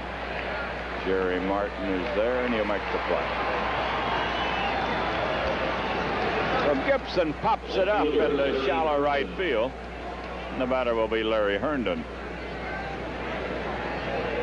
Now Gibby was going to try to tie the ball game up with a home run, and of course when you're facing an experienced pitcher like Larry Gurr, he's not going to give you a pitch inside. He sort of fooled him a little bit on the breaking pitch, and but Kurt was trying to tie the ball game up. Herndon has walked, singled, and bounced out tonight. A strike. Good fastball, about letter high.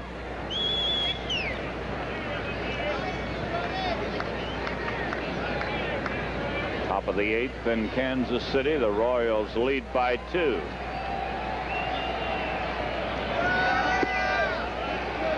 Swimming at 1-1. It'll be Dan Petrie tomorrow night for the Tigers, and Dennis Leonard, a hard-throwing right-hander for Kansas City. And we'll be here with you at 8 o'clock.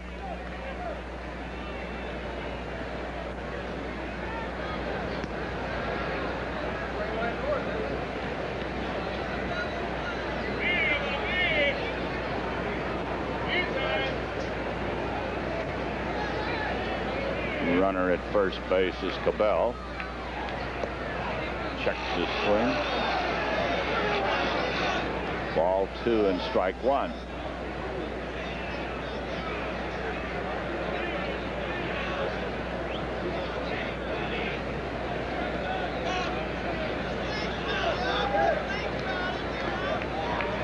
Good shot from center field as Guerra gets the sign. And a pop up on the infield. Foul ground is Akins to make the play. No runs in the inning on 1 hit. Tigers strand a man. We go to the bottom of the 8th. Still Kansas City 4, Detroit 2.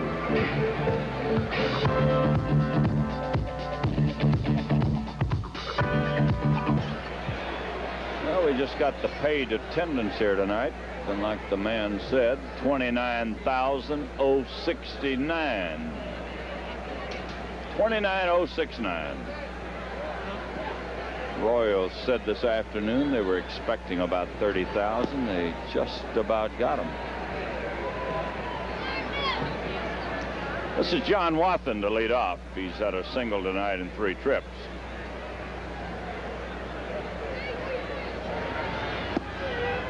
Strike makes it 1-1.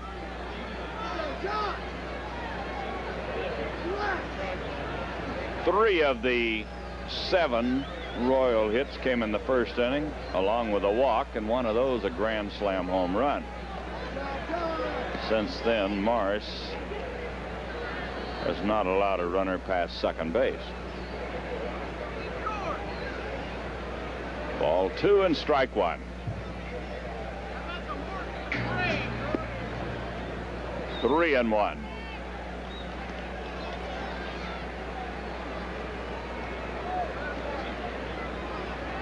John, you pitch now, relax, John.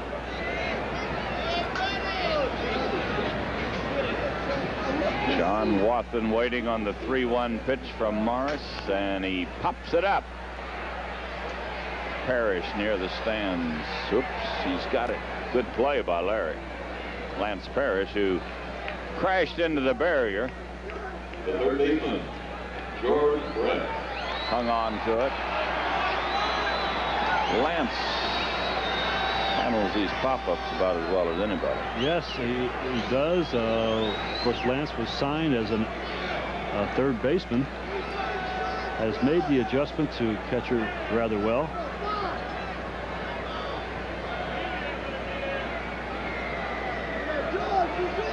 Here's Brett, who is 0 for 3. Come on, Pitch is outside to George. 2-10 accommodation, please. Minnesota batting in the 7th. They're still tied 1-1 with California.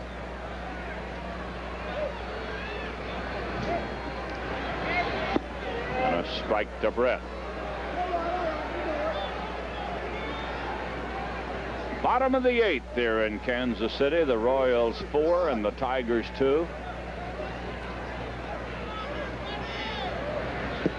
And a strike makes it 1-2.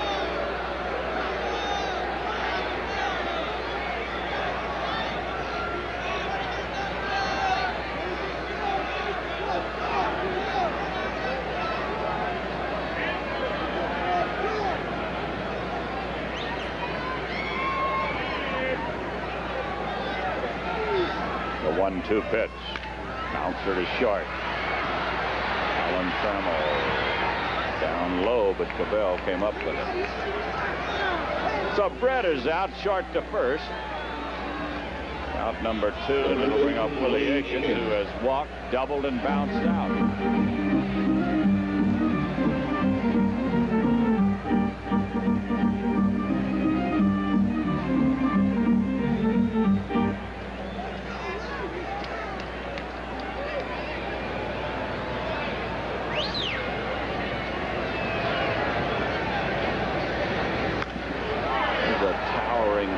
Fly that may drift into the crowd.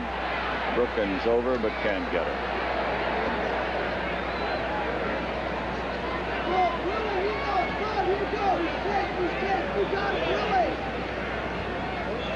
One strike to Willie Aikens. Looking ahead to the top of the 9th, the Tigers will have Walkenfuss, Brookins, and Parrish, as they'll come to bat trailing by at least by 2.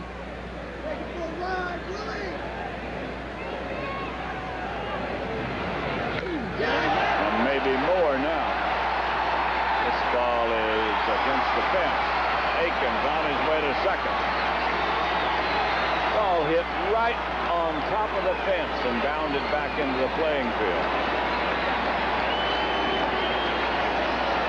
The center fielder, Amos Otis. Take a look at it again, and Jack must be giving his off-speed pitches away, because he was really on the pitch. Take a look at it, right on top of the fence, and where else but on AstroTurf will you see an infielder field this ball? Lou Whitaker fields the ball and holds him to a double.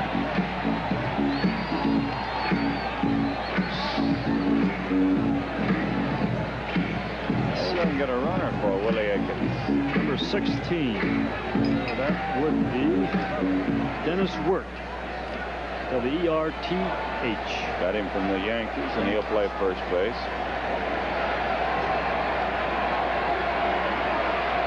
Well, Aikens had a big night here on opening night, a walk and 2 doubles. And the roar you hear in the background is for Amos Otis, who has accounted for all of the Kansas City runs with a grand slam home run in the first inning.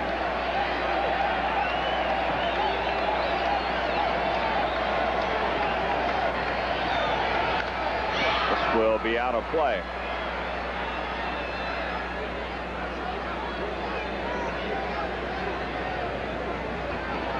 Jack gave up a 2-out double in the 3rd inning. Got Otis. Then a 2-out double in the 4th inning. Got Washington out.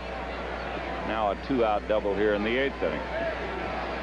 And Jack's having all kind of trouble with the baseballs, and now the umpire says, here, take your choice, Dave Phillips. It's the way they used to do Dennis McLain, you remember? He'd throw back one after another till finally Nestor Shylock or somebody would go out and say, hey. A pitcher will feel, you know, sometimes they feel the ball and one feels bigger than the other. Sometimes the stitches feel larger or smaller. And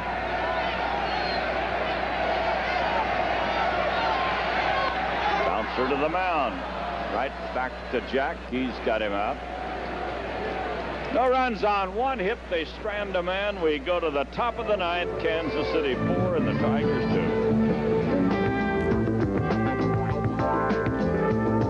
John Wockenfuss will lead it off in the 9th inning for the Tigers. They trail by 2. The pitch is down low. Johns had a hit tonight in 3 trips, and he scored a run.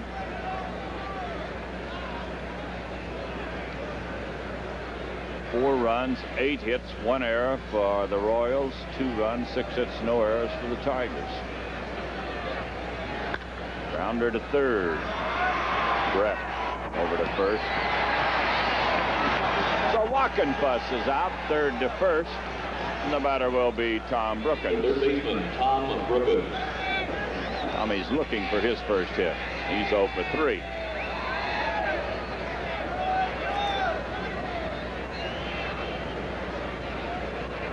$29,069 the paid attendance here tonight. As Brookins looks at a strike. Final score in Philadelphia, Montreal 2, the Phillies nothing. This is foul. Your attention please, Final the owner of the score Dark in Angel Atlanta. Fairmount, license 6-2, number the Braves beat Houston. Parking B6. Cincinnati 7, the Giants nothing, the Cubs 5, the Mets nothing. And they're underway in Los Angeles, San Diego, and the Dodgers. 1 ball, 2 strikes. Tigers batting in the 9th. 1 out, nobody on, and they trail by 2. Foul ball out of play. Well, Jack Morris has pitched a strong ball game, but Larry Gura, I believe, has topped him. He has been under control pretty much throughout this game. But it has to be encouraging for Jack Morris after giving up the grand slam. Actually, the first 2 hits were the real cheap kind, and then the home run was not. There's a ground ball to short. UL Washington will flip it over to first. Out number 2 here in the 9th, and they begin to head for the exits. It's up to Parrish. 2 outs and nobody on. Well, Lance has hit the ball rather hard tonight. Hit a deep ball into deep left center field, and then the line drive base hit to drive in a run. There's a high fly ball that should reach the crowd down the right field line.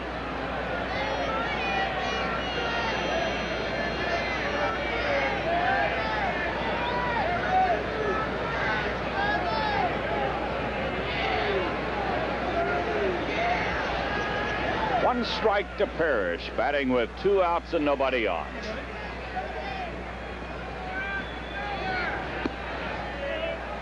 Exit 1-1.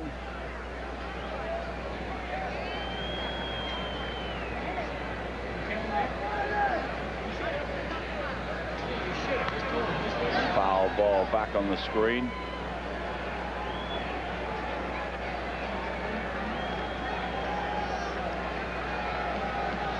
One ball, 2 strikes.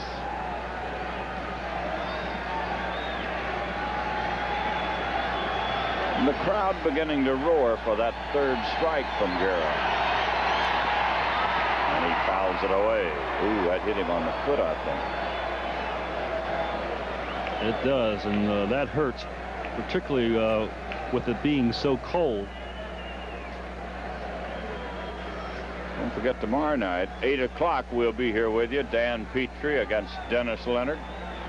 Don't forget opening day in Detroit. Thursday, April 15th, Toronto will be in town. Very few tickets left for that game.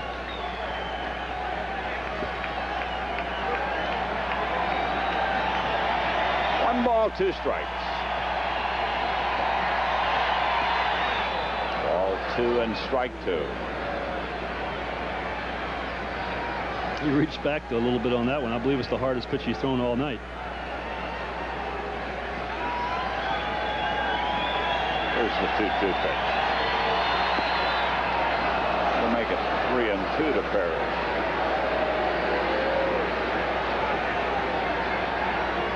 Full count to Lance Parrish with 2 outs and nobody on. And the payoff. He pops it up. Worth has plenty of room. Oh, he fought it all the way, but he made the catch. Parrish popped it up to the first baseman. The Tigers go out 1-2-3 in the 9th inning, nothing across. Final score of the ball game, Kansas City 4, the Tigers 2, and we'll be right back.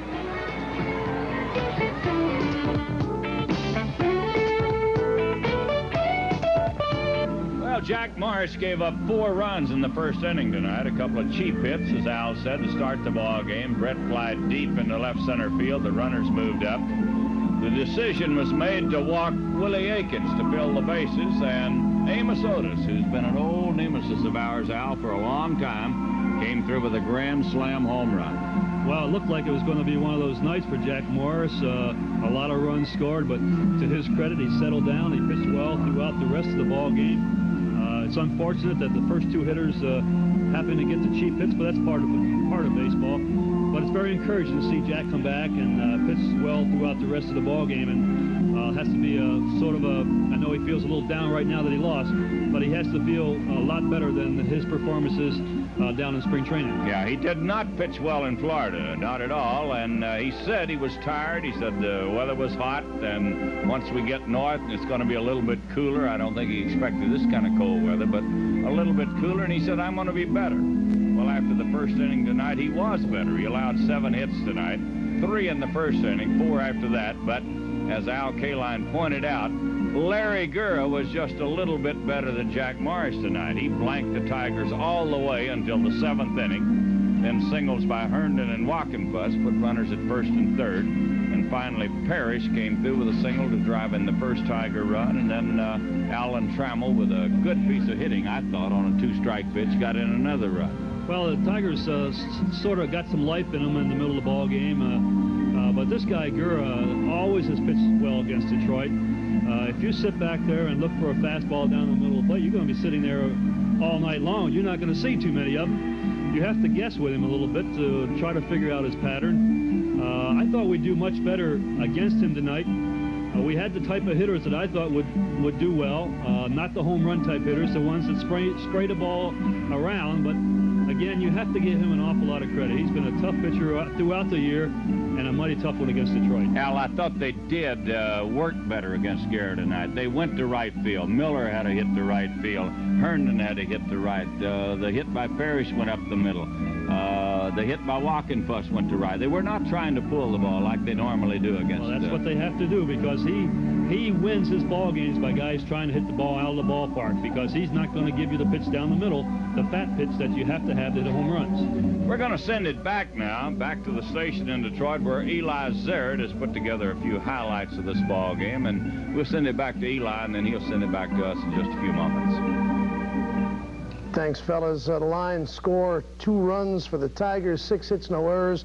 The Royals, 4 runs, 8 hit, 1 error. So the Tigers are 0-1. As George and Al said, Jack Morris, though a shaky start, did pitch pretty well, but to be honest about it, the Tigers really didn't have enough offense to expect to win. Larry Gura took care of him pretty well. Let's take a look at some of the highlights. It really all comes down to the first inning of this ball game.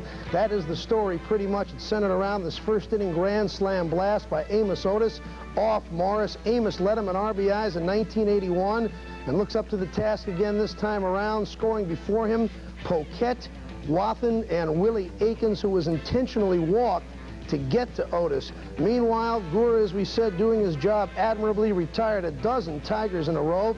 So the Tigers had only 2 hits through the first 6 innings.